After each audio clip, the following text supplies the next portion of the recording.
So the Buddha awakened to dependent origination, which states from ignorance through 12 observable causative links, all manner of suffering arises. And in his very first teaching, he presented the Four Noble Truths to the five buddies that he had befriended in his search for enlightenment.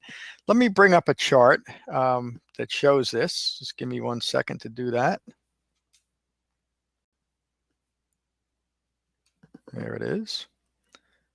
And so you should see that on the right of your screen.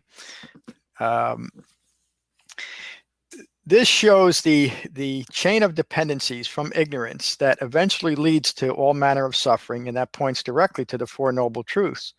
So the Four Noble Truths, they're stated differently depending on the context, but generally they can be identified as dukkha occurs, craving establishes, and clinging continues suffering, cessation of suffering is possible, and the Eightfold Path is a path that develops that cessation of suffering. The initial first noble truth that dukkha occurs seems almost too simple to be important, but when we look at that and we can deeply understand the nature of dukkha, we can gain the understanding that that really is the problem, the common human problem in life, that we spend our entire lives mostly distracted with chasing after the things that give us pleasure and holding on to the things that do so, and avoiding anything that might give us displeasure or even create boredom in our lives. We always want constant stimulation, and that's due to the effects of a self-referential ego self, that which the Buddha described as anatta. As an individual craving, as individual suffering arises, it's based on our own individual craving for things, craving for experiences, craving for the establishment of a self. And once these things are established and they're very subtle, then we tend to cling to those because we've created an identity to those things that we're attracted to, or that we've created aversion to. The third noble truth, the cessation of suffering is possible, points directly to the impermanent nature of all things. In other words, if once we created a self that was locked in stone, that was permanent, there'd be nothing we could do about it. But because of the impermanent nature of all things, including our own thoughts, we have the ability within each and every one of us to change the experience of our lives and the way that we view ourselves in relation to the world. And the way that we do that is the Eightfold Path. So the Eightfold Path is not something that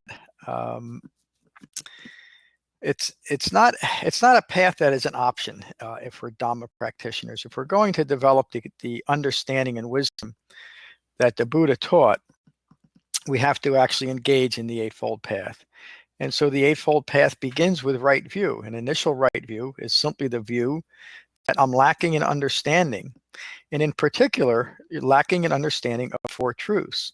So again, going back to dependent origination, the Buddha found that it was ignorance of these very specific truths that lead to all manner of confusion, delusion, and suffering.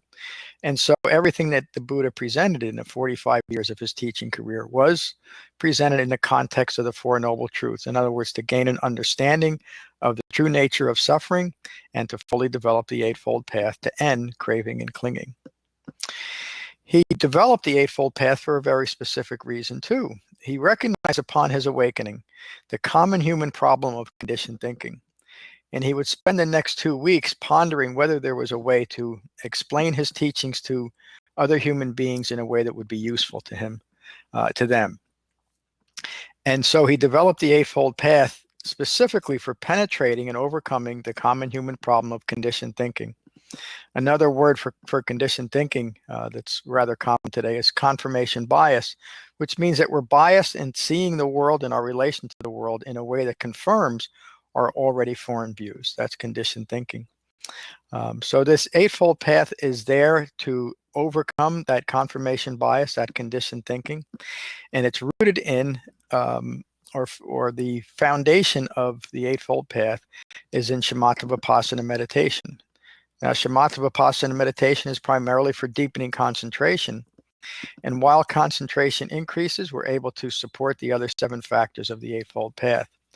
And as we continue to integrate the entire Eightfold Path in our lives, we develop the refined mindfulness that allows us to see ourselves in relation to the world in a clear and realistic way.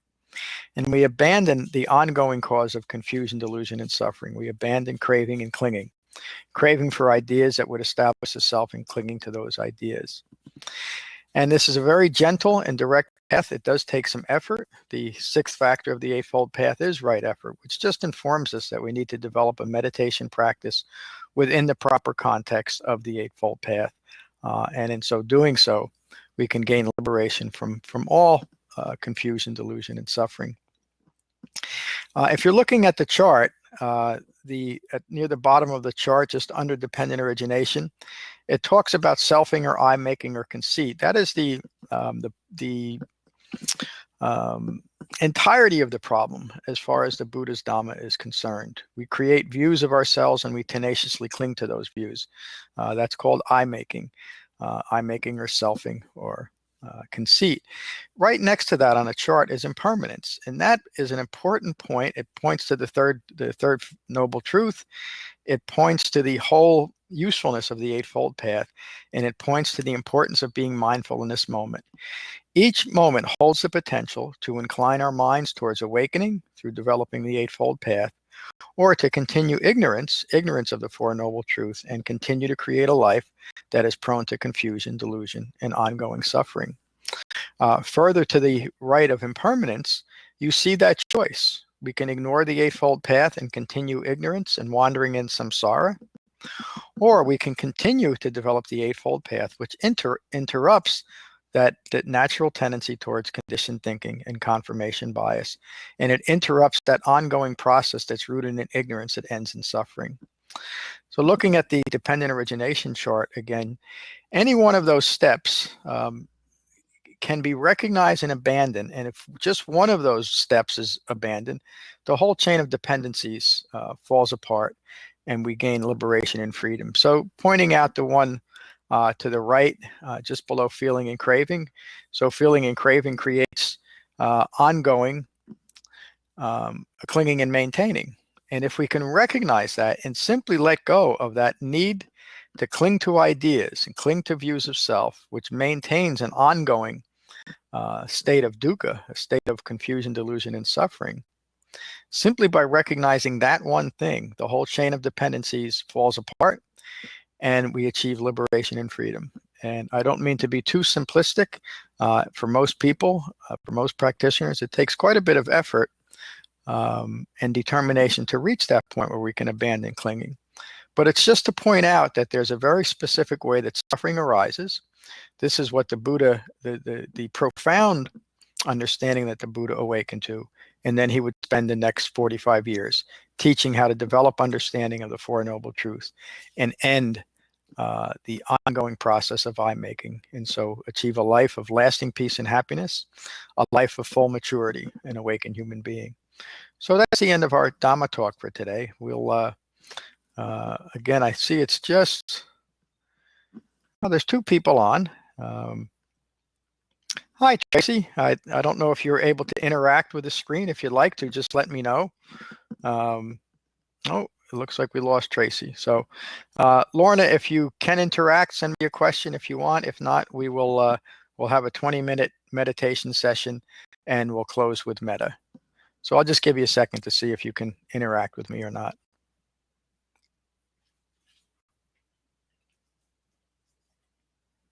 Oh, okay. So let's meditate. We'll have a 20-minute meditation session. So gently close your eyes, gently close your mouths. And holding your back straight but not stiff, your ears aligned with your shoulders, nose aligned with your navel, but holding yourself very loosely, very gently, very lovingly. Allow yourselves to settle into this room, settle onto your seat, settle into your body, and settle into your mind. And take a moment to become aware of the sensation of breathing in your body. Just get a feel for what that's like. To be mindful of your breath in your body. And while remaining mindful of your breath in your body, notice that thoughts are flowing We're conscious beings. Thoughts should be flowing. The purpose of shamatha vipassana meditation is to not be distracted by our own thoughts. So when you find that you're caught up in your thinking again, simply acknowledge that and return your mindfulness to the sensation of breathing. Putting aside thoughts as they arise, remaining mindful of our breathing. And we'll meditate for 20 minutes with callbacks every 5 minutes.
Putting aside thoughts as they arise, remaining mindful of our breathing.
putting aside thoughts as they arise, remaining mindful of our breathing.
not following a thought with a thought, remaining mindful of our breathing.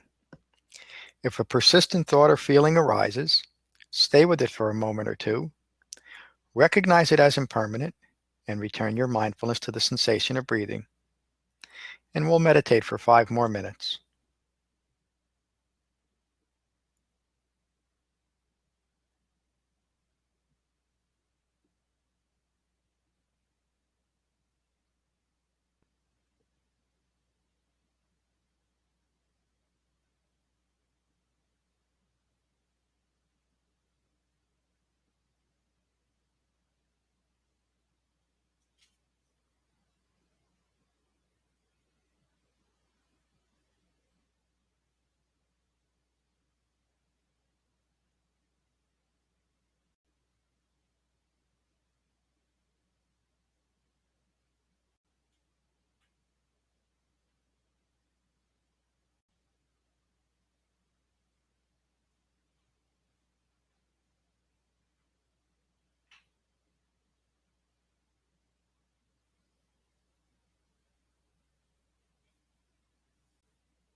Take a moment to notice the quality of your mind.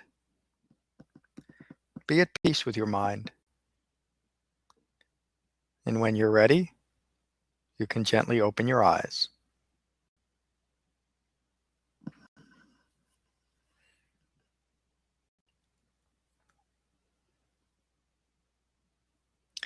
So I'd like to conclude this first class with the Karmiya Metta Sutta by the Buddha. But just a few announcements. The chart that I had online up before is available, as well as guided Shamatha Vipassana meditations and metta meditations on crossrivermeditation.com. Our next class will be next Wednesday at 12 Eastern. I hope you can join us then. And we'll finish with the Buddha's words on metta.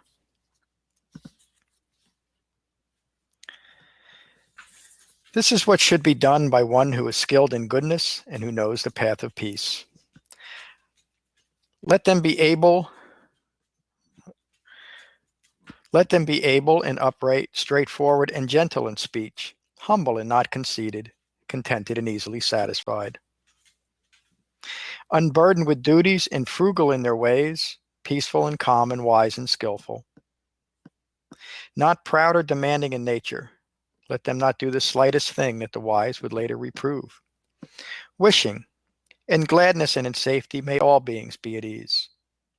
Whatever living beings there may be, whether they are weak or strong, omitting none, the great or the mighty, medium, short, or small, the seen and the unseen, those living near and far away, those born and to be born, may all beings be at ease. Let none deceive another or despise any being in any state. Let none through anger or ill will wish harm upon another.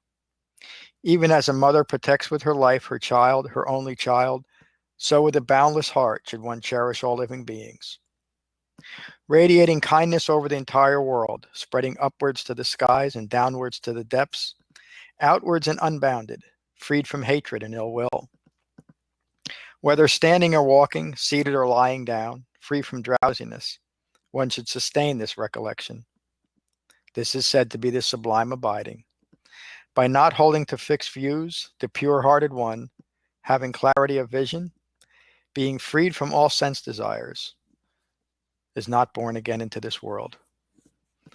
Thank you all for a wonderful class. Peace.